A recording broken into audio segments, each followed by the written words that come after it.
Bonjour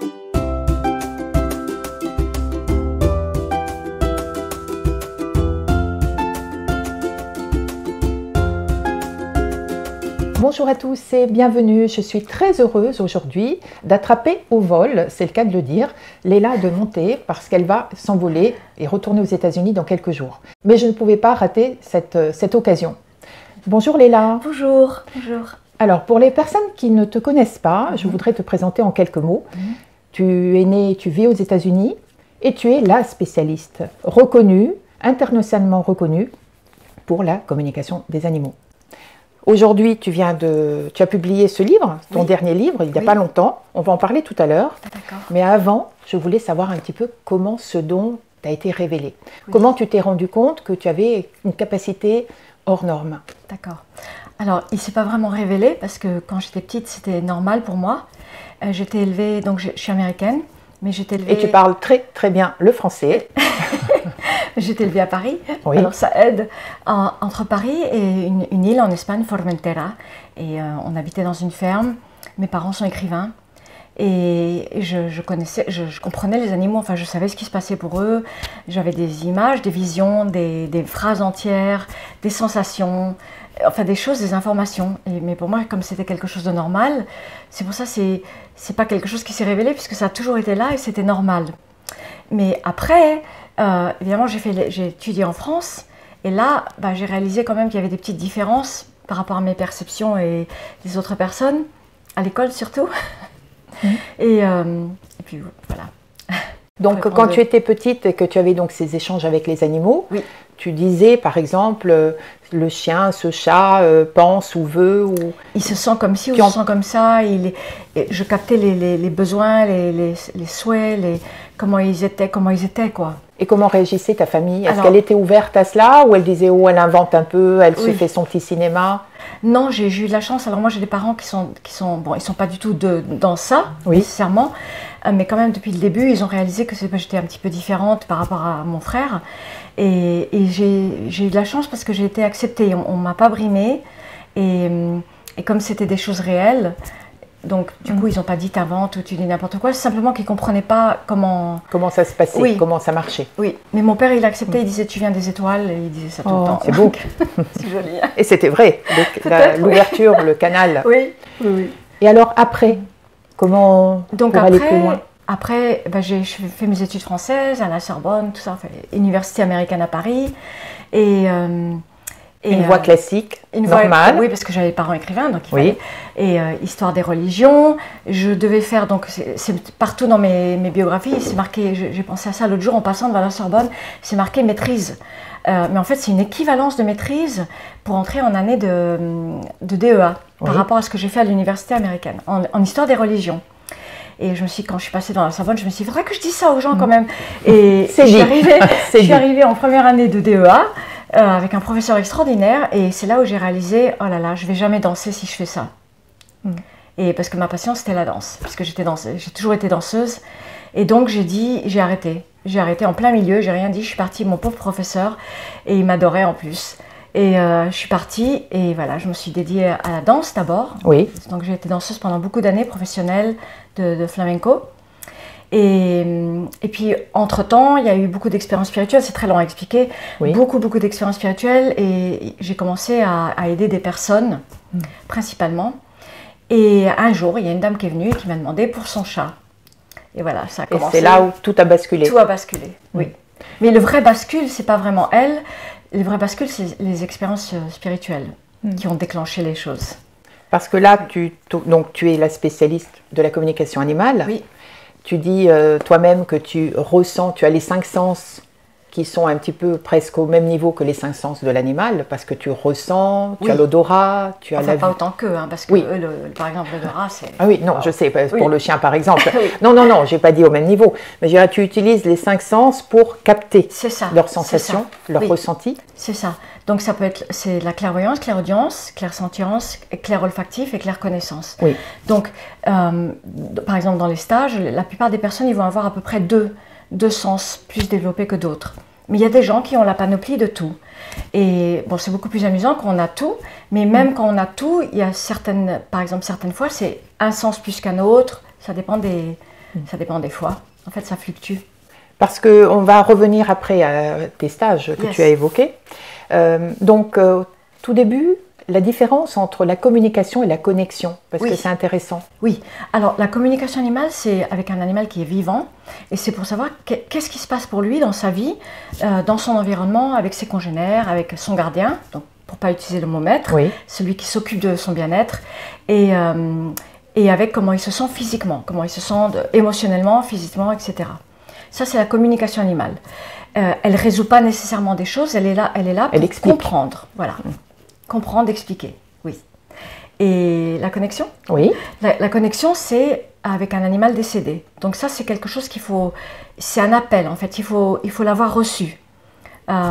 C'est avec un animal qui est déjà parti, et donc on reçoit de l'information sur sa vie après, ou son départ, etc.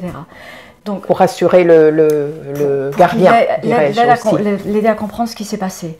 Donc ça, c'est pas quelque chose que j'enseigne parce qu'il faut le recevoir. Et moi, je l'ai reçu, je dis pas nécessairement que ça me plaise, du tout. Donc j'ai commencé à avoir des animaux morts autour des gens, des expériences extraordinaires comme ça. Et après, ça s'est traduit par faire des connexions. Et là, c'est sur demande, c'est-à-dire c'est pas l'animal en question ne vient pas forcément obligatoire. Voilà, il peut venir, il peut ne pas venir. Oui, mais en général, c'est la personne qui demande et qui veut savoir. Mais c'est pas nécessairement quelque chose que j'aime faire, même si c'est ce qu'on me demande le plus de faire. Parce que les gens, ils ont tellement de mal avec le chagrin. Et c'est très, très difficile. Parce que d'abord, il faut être précis, il faut avoir des informations précises. On ne se lève pas tous les jours, les matins, avec nécessairement cette connexion exacte. Et en plus, les gens sont dans de la souffrance. C'est vraiment difficile. Et il y a des cas qui sont horribles. Il y a des cas très tragiques. Et donc, on pleure et c'est pas facile. Alors justement, tu parlais de connexion qui n'est pas là forcément tous les jours. Oui. Comment est-ce que tu as parlé d'un certain état de conscience modifié dans lequel tu es? Oui. Tu as appris cela, ou plutôt, tu apprends maintenant cela en cours, je crois. Tu organises des stages, des formations. Oui. Alors, la communication animale, pour moi, c'est toujours là. C'est pas difficile, c'est pas comme les connexions. Donc, oui, il faut rentrer dans un état de conscience augmenté, ou on peut dire modifié, augmenté, comme les gens veulent. Et oui, je l'enseigne aux personnes pour qu'ils puissent faire ces communications. La connexion, c'est autre chose. Parce que là, il faut être en contact avec l'esprit de l'animal. C'est compliqué. C'est pas pareil, oui. C'est plus un autre niveau, plus spirituel, si je peux utiliser le mot comme ça. Donc, si tu dis que tu enseignes cela, tu supposes que tout le monde a accès à cette communication animale? Oui, mais je suis persuadée. Et ça fait beaucoup d'années, là, ça fait 25 ans à peu près. J'ai commencé aux États-Unis. Et maintenant, je fais beaucoup Europe, mais même Australie. On m'a appelé de l'Afrique l'autre jour, hier même, si je peux dire. J'étais étonnée. Enfin, j'ai des gens qui m'appellent de partout. Ah, mais tu es mondialement connue. Oui, c'est marrant, donc je suis toujours étonnée. Et ils peuvent le faire, tout le monde peut le faire absolument, absolument. Par contre, c'est pas quelque chose qui va descendre du ciel et s'installer tout doucement, gentil comme ça. Il va falloir y mettre du travail. De la pratique, de l'effort, et de l'attention, de la volonté, de la rigueur, de la discipline. Et il faut avoir un animal? Pas obligé. Non? Non, il y a des gens qui l'apprennent et qui n'ont pas d'animal. Et sur quoi peut-on alors travailler quand tu dis mettre en pratique? On se concentre sur le chat de la voisine? Sur, Moi, je leur dis, dans ces cas-là, on commence avec des animaux qu'on connaît. Donc je leur dis, vous aurez bien quelqu'un dans votre entourage qui va avoir un animal. Et sinon, vous vous portez volontaire dans des refuges ou des centres qui ont... Même si vous n'allez rien leur dire, mais vous allez faire des communications comme essai.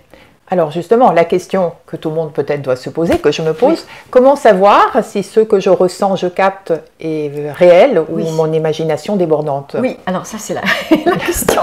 Surtout si c'est le chat de la voisine. Absolument. C'est-à-dire que je ne peux pas les vérifier. Oui. Alors peut-être on pourrait dire à la voisine, je suis étudiante, je commence. Moi, c'est ce que j'ai eu, si elle n'est pas réfractaire, évidemment. Au début, ils ne vont pas savoir, les gens. Ils ne vont pas savoir. Et c'est avec le temps qu'ils vont avoir cette certitude, donc cette claire connaissance qui va leur indiquer, moi je sais que c'est ça, je ne sais pas pourquoi je sais que c'est ça, mais je sais que c'est ça. J'ai reçu, même si j'ai reçu de façon auditive ou sensorielle ou visuelle. C'est pas grave. Et puis après, sur le temps, ils vont avoir aussi des validations qui vont ah bah oui, c'est incroyable. Et c'est comme ça qu'on construit cette confiance. Mais c'est pour ça que c'est quand les gens qui font des formations, des vraies formations professionnelles, c'est sur du temps, quoi. Il faut qu'ils apprennent correctement. Alors là, tu parles de réception, le réception d'un message. Oui. Est-ce que tu arrives à émettre? Oui, Est-ce que la communication va dans les deux sens? Absolument. Mais avant d'émettre, il faut que les gens puissent comprendre l'esprit de l'animal. Donc c'est le premier pas. Il faut d'abord savoir qui il est, comment comment il vit sa vie. Donc que ce soit une tortue, parce que j'adore les tortues, on fait souvent des tortues, des chevaux, que ce soit un animal. On fait pas les animaux sauvages dans les stages, mais il faut d'abord savoir quel est le type d'esprit qu'il a, comment il est, quel type d'émotion il a. Comment il va réagir. Comprendre son esprit, qui est très spécifique à chaque animal. Alors, pour parler des stages que tu proposes justement, donc ce sont des stages en présentiel ou en visio? Alors évidemment, il y a eu Covid, oui. Donc maintenant tout est en ligne. Oui. Et du coup, je vais maintenir les formations parce que beaucoup de gens veulent se former professionnellement. Et comme c'est sur un certain temps, je vais les maintenir en ligne. Ça permet aux personnes qui sont au fin fond de la campagne et de ne pas avoir à monter quelque part et ça devient très cher pour eux, sinon de payer un hôtel, de ceci, cela. Là, comme ça, c'est pas cher et comme ça, ça donne accès à beaucoup plus de personnes de pouvoir faire cet apprentissage. Donc, on va maintenir ça en ligne, l'école. Oui, parce que l'école existe depuis 2 ans, je crois. Oui, à peu près, oui. Donc ça, elle va être maintenue en ligne. Si le monde redevient normal, que personne ne sait, dans ces cas-là, je ferai quelque chose de plus en présentiel. Mais pas les... Je pense que la formation, je vais la maintenir. Oui, la base, quitte à faire des rappels et des petits ponctuellement. Oui. Alors, en plus de ta communication animale, tu enseignes aussi autre chose. Le développement des facultés. Ah oui, les capacités. Oui, je me disais, qu'est-ce que j'enseigne? À moins qu'il y ait autre chose encore. Je me demandais ce que c'était. Oui. Donc voilà, alors, ça, tu t'ouvres un petit peu à autre chose. Oui. Oui, vas-y. Non, je t'en prie. Je t'interromps toujours, j'ai plein de choses à dire. Alors, c'est les capacités extrasensorielles. Et donc, c'est la clairvoyance, la clairaudience, la clairsentience. On ne fait pas trop le clair olfactif, on fait un petit peu. Et la claire connaissance. Mais ça, comme c'est dans le cadre de l'école, les gens peuvent le faire séparément ou dans le cadre de l'école comme ils veulent. D'accord. Oui. Il y a des gens qui ne sont pas intéressés, qui ne veulent pas faire la communication animale, ils veulent juste développer leurs capacités. D'accord. Oui. Ça, c'est très intéressant. Oui. D'ailleurs, je mettrai en lien dans la description ton école, la page de l'école. Oui, j'aime bien enseigner les capacités. J'aime bien parce que les gens, ils ont des résultats, ils sont... Mais comment? J'aurais jamais pensé, ils sont étonnés. Hein. J'aime bien faire ça. Je verrai ça de près. Ce livre-ci, est-ce que tu peux m'en parler? Oui. Alors ça, c'est le livre... Parce qu'il est différent des autres livres que tu as écrits. Oui. C'est le livre qui a été le plus dur à écrire. Et parce que c'était pile pendant Covid. Et je n'arrivais pas à écrire pendant Covid. J'ai eu 1 an de blocage complet. Et on aurait pu se dire, on est en seul, on n'a rien à faire. Pas du tout. C'était le blocage. Un repos peut-être nécessaire, tout simplement. C'était pas tellement du repos, le Covid pour moi. C'était plutôt l'isolation, c'était pas facile. Et c'était un projet que j'avais depuis pas mal de temps et que comme il y avait les autres choses à écrire avant, que j'avais mis sur le backburner là. Et en fait, c'est des rencontres avec des archétypes, des dieux d'animaux. Mais en fait, c'est vraiment pour faire passer des messages des êtres de là-haut. Des êtres de lumière. Voilà, des êtres de lumière. Mais comme on me connaît par la communication animale, donc j'ai choisi des archétypes qui me parlent et que j'aime bien pour chaque culture, avec lesquels j'ai eu des expériences quand même. Voilà, donc il y a Epona, c'est dans la tradition celte. Donc la rencontre avec Epona, elle se fait à Malaga. Donc c'est tout basé sur ma vie. Donc c'est des vrais voyages et tout basé sur ma vie. Et les messages sont vraiment des types de messages que j'ai vraiment reçus, mais simplement pour les rendre un peu plus accessibles au lecteur, je les fais passer par ces archétypes. D'accord. Ah oui, donc c'est vraiment la réalité. Beaucoup de parties sont très réelles, mais il y a aussi de la fiction dedans, donc c'est un mélange. Les messages sont des vrais messages. Mais pour que ça soit facile pour le lecteur, je les fais passer par ces archétypes. Mais tous ces archétypes sont dans des lieux où j'ai été et où j'ai eu des expériences spirituelles. D'accord. Donc il y a Hawaï, il y a le Canada, il y a au Montana. Oui. Donc là, j'ai eu énormément d'expériences. Et puis évidemment, il y a eu Malaga, là c'est la première expérience avec Epona. Et il y a l'Inde. Alors, tu peux nous en dire 2 mots, juste de l'une de l'expérience que tu as envie de partager avec nous. Oui, alors Epona, la première, donc Epona, je l'ai choisie vraiment pour expliquer la communication animale d'une façon plus approfondie, plus spirituelle peut-être, Et donc je la rencontre, je suis à Malaga, je suis en train de boire un jus d'orange, exactement là où j'allais tout le temps, puisque j'habitais à Malaga pendant 5 ans, près de Malaga, près de la mer. Et j'allais dans ce café, je prenais toujours un jus d'orange le matin, et voilà. Donc là, c'est cette femme qui se présente à moi et qui commence à me parler, et qui, je me dis, bah, elle est hollandaise, bon, il y a plein de touristes à Malaga, donc c'est une femme normale, mais petit à petit, je réalise que c'est pas vraiment une vraie femme normale. Donc petit à petit, il se révèle que c'est une femme avec d'autres capacités surnaturelles, et qui m'explique des choses sur la communication animale.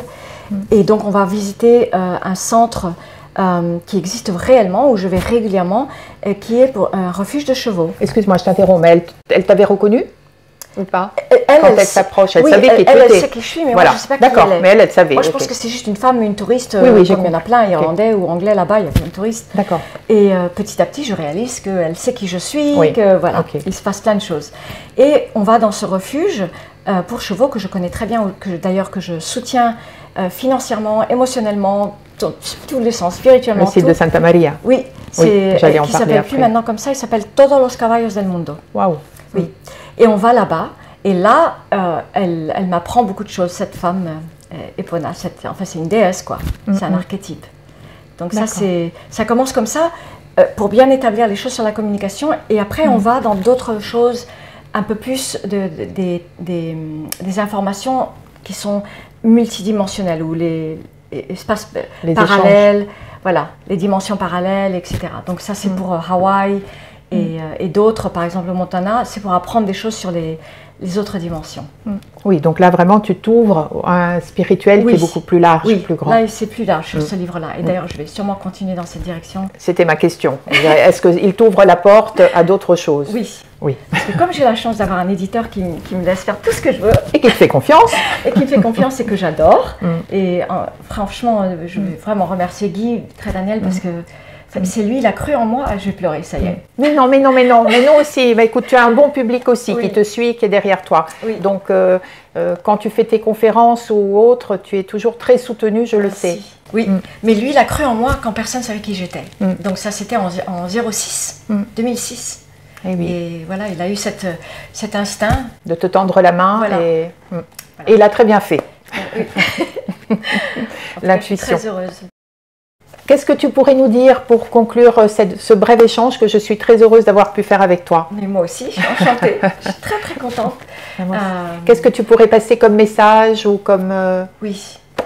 Alors je sais que ça fait peut-être répétitif parce que je dis toujours la même chose, mais on vit dans une époque où c'est nous qui devons faire le pas vers les animaux. C'est nous qui devons faire le pas vers notre planète.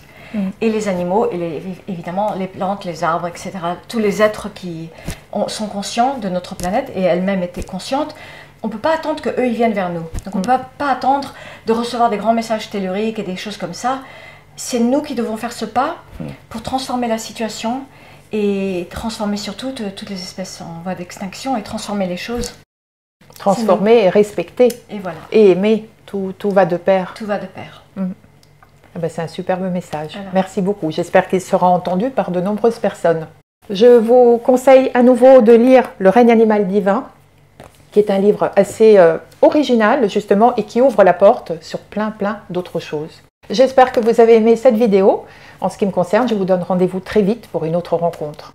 Au revoir Léla. Merci Olivia, merci beaucoup. Mais je vous en prie, je suis très contente.